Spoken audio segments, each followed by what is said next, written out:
John, welcome to Tuscaloosa, Alabama. I hope you're doing well.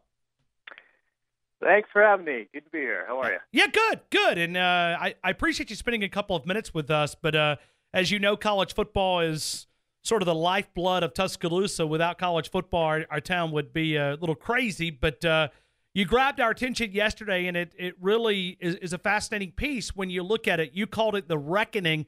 When rights fee bubble bursts, college sports will be forever, or will be changed forever.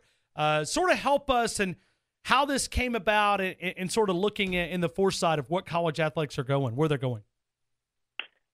Boy, we'll talk Alabama specifics in a second. But I mean, the premise is basically we all see this shift, right? we're all on Netflix, we're all on Amazon Prime, we all use our TVs a little less and our phones a little more, and that's obviously impacting sports. When ESPN had these cuts a few weeks ago, that wasn't in a vacuum. That was because we all know they're losing subscribers. And one thing ESPN couldn't do was cut their fees. I mean, they're locked into these contracts, whether it's NBA or Monday Night Football or BCS. But those numbers are probably going to go down. And maybe these leagues can make up that money, the rights fee money, through Amazon and Facebook and Google and Twitter, and maybe they'll go overseas, and maybe they'll have to raise ticket prices. But, the leagues are a business, and when business declines or there shifts, businesses adjust. College sports are in a different boat. I mean, college sports cannot reduce the wages of the athletes because, of course, there are no wages. They can't start cutting the unprofitable arms. They can't just start cutting sports that don't make money because of Title IX, and because people argue, that's not what an athletic department does. And it becomes this question. I mean, the other thing, too, is that most of these athletic departments, Alabama's in a different boat, but most of these athletic departments are actually losing money despite getting all this revenue. So the question I brought up is, what happens to college sports? What happens to these athletic departments if they're operating at a deficit now and they can't cut wages, and we may end up having to pay athletes pretty soon? What's going to happen to that business model? And, I think Alabama football is not going away. I mean, Alabama's football, SEC football, it's always going to be premium. People are always going to want it. They'll figure out a way to make money from it. But I think you don't get too much below that line, and you wonder what's just pick a college at random from your country. What's Vanderbilt going to look like when those conference revenues go down 30% when they're not making money today? So that was sort of the premise of the story.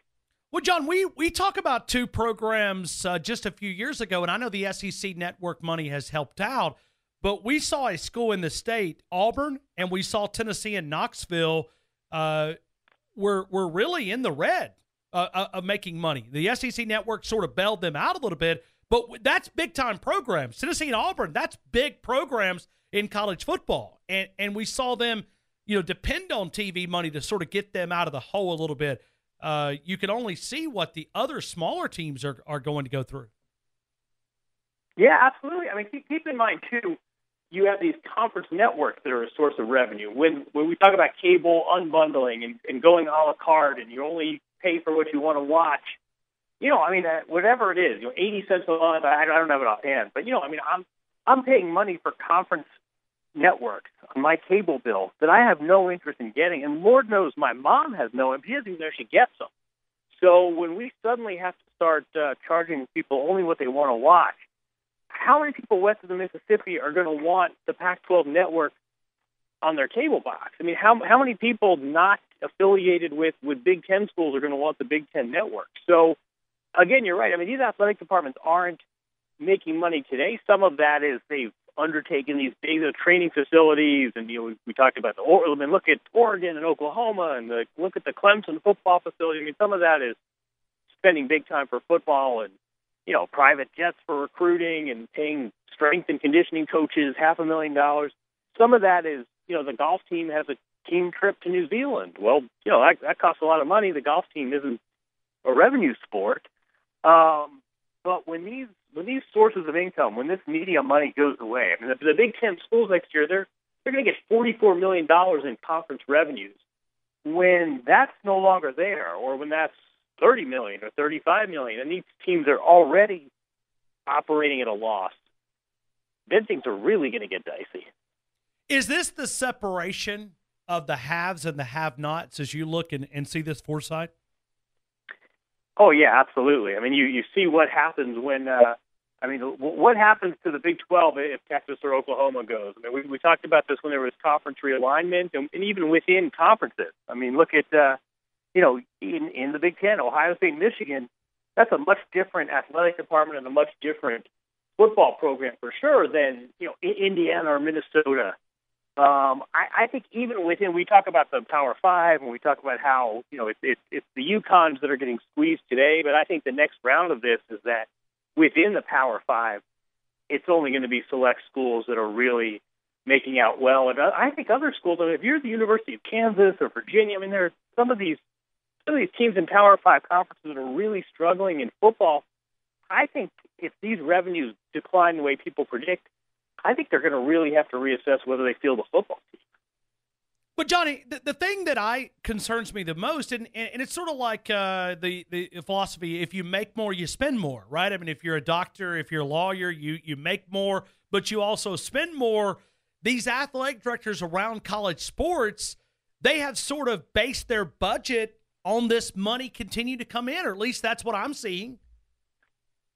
Absolutely. And I think that, this isn't going to go away tomorrow. I mean, these are long-term TV deals. So I wonder how many athletics directors think in the back of their head, you know what, I'm going to sign off on this fancy facility, or we're going to get that $10 million video board, or we're going to really pay all of these assistant and position coaches $1 million. And you know what, 8-10 years from now, when this business model really blows up, it ain't going to be on my watch. I mean, I think that some of this is just the arms race that we talk about. And every team now has to have the state of the. I mean, you can go and watch YouTube videos. I mean, you're trying to appeal to 18, 19-year-old kids, and you look at some of these football facilities, and they're NFL level facilities. And I think that it's going to be a few years before this changes. I mean, these TV deals are still locked in for a good while, and if you're an athletic director today, you're not going to win over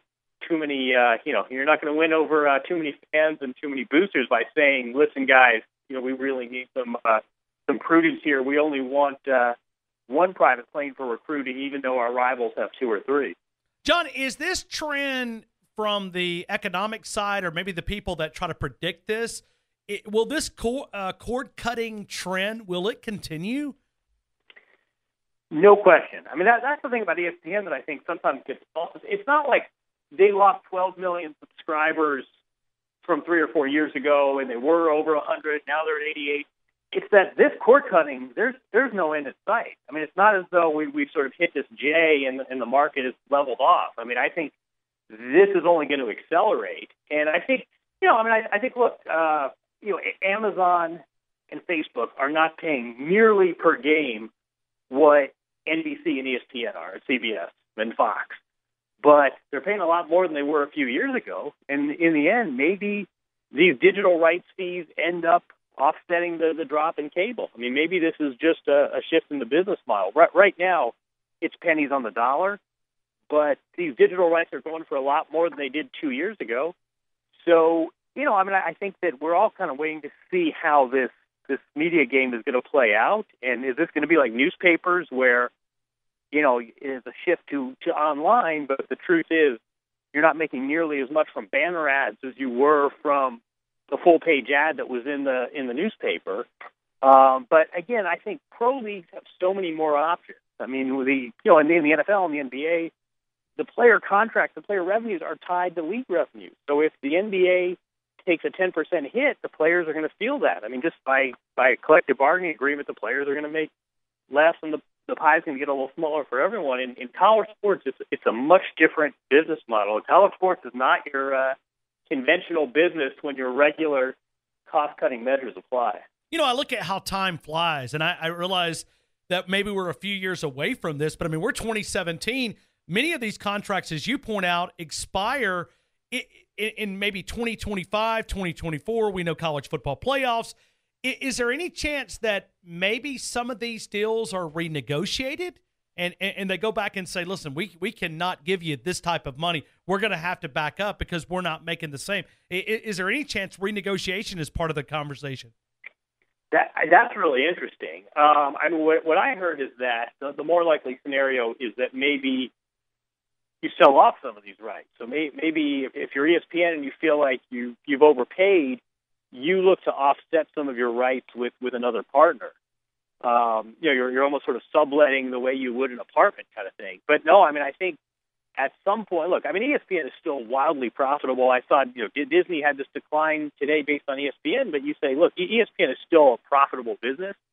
I don't know if I'm a college president, if I'm an athletic director, I don't know how I feel about renegotiating a deal that I've already been spending money on these anticipated revenues.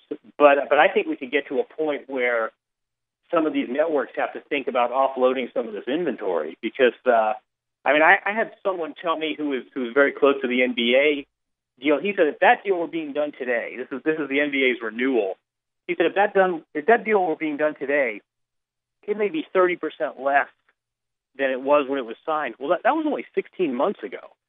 So if barely a year's gone by and you feel like you've overpaid for something by 30%, it'll be interesting to see what that looks like 3, 4, 5 years down the road. Is this the number one problem, in your opinion, facing college athletics?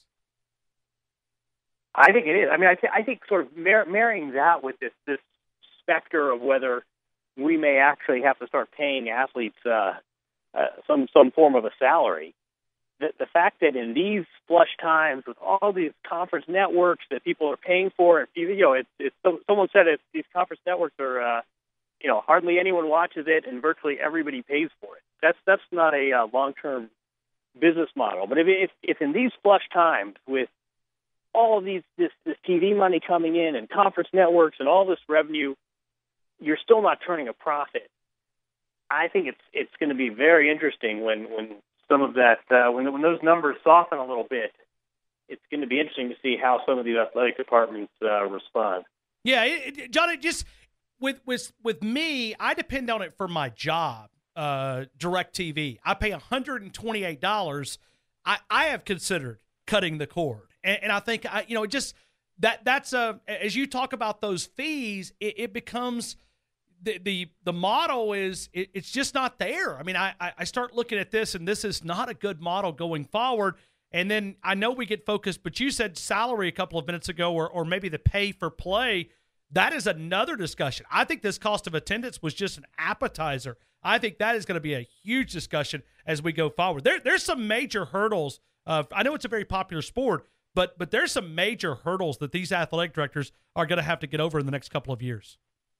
No question. I'll give you another one that I heard, which is we all know, and I know Alabama has this issue too. We know that among the student body today, the attendance is not what it used to be. And one of the concerns, first of all, is that you're losing that revenue source. And it used to just be a given, hey, that the team played on the weekend, team played a home game in basketball, the student was going to be there. I've heard athletic directors now, they're worried who are going to be the big donors down the road. That it used to be a lot of these donors, especially affiliated with sports, they were former athletes, but they were also, the kids who loved going to the games and they had a real affinity for the football team, and then they made some money and suddenly they were big backers.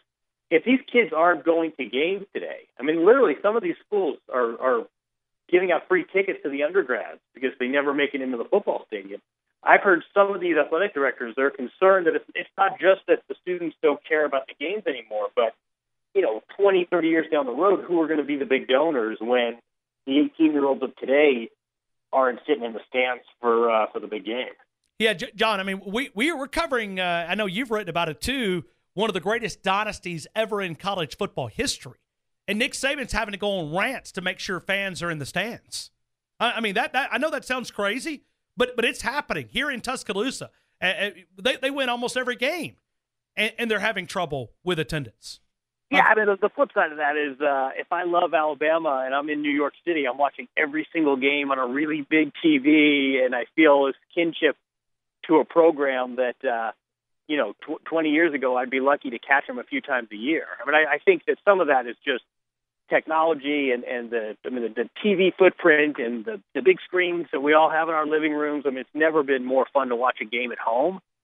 But no, I mean, it's really a fast shifting model. And again, I think that pro leagues, the NBA can go into India, and baseball can hold games in Japan. I mean, there are just so much more options for these pro leagues than there are for college school, whether it's because of Title IX or whether it's because the athletes aren't making salaries that can be cut. There's just a lot fewer sort of wiggle room and chat. I mean, I just think there are fewer options in college sports than there are in pro leagues. Well, Jon, you really gave us a lot to talk about, a lot to chew on. I know the story will appear May the 15th in the Sports Illustrated edition. You can also read it at SI.com, college football, and as Jon Wertheim described, the reckoning. When rights fee bubble bursts, college sports will be changed forever. The addition that I'd like to add to this is, Jon, I look back at athletic directors sometimes have neglected fans for TV, for Bristol, Connecticut, for New York, for Los Angeles, California. I hope that it's not too late to re-engage them, because I don't think fans feel like that they're a priority. Because when you put games at certain times, you're telling, hey, you're not that important. 8 p.m. start. We know it's going to be, you're going to be home at 1 or 2 a.m. And it's a big discussion here locally. Hope athletic directors can reconnect with those fans, because looking in that crystal ball, as you said, the boosters who give money and separate, it could be a problem, and it may be a time for those athletic directors to go back to those boosters and say, hey, we were just kidding about that. We need you back, and we need you back quickly. Yeah, exactly. It is a rapidly changing world. I mean, let's stepping back. I mean, Alabama football is probably in better shape than any athletic program in the country. So I wouldn't despair too much in Tuscaloosa, but I think you're absolutely right. I think it's very easy to get seduced by the TV money and neglect the people that aren't just buying the tickets and sitting in the stands and sitting there with the fatheads, but also these are ultimately the people that are really giving the culture of your program its culture. I mean, these are the people that are going to be making the donations. And it's great that I love Indiana basketball, and it's great that I can watch every single game. But if there's a disconnect in Bloomington, Indiana, is that worth having fans in New York City being able to watch your product? But again, I mean, I think big changes are coming, but I do think Alabama football is probably the ultimate have, if we're talking have and have not. Yeah, it's a lot of fun to discuss, and like I said, it's been a big topic of conversation.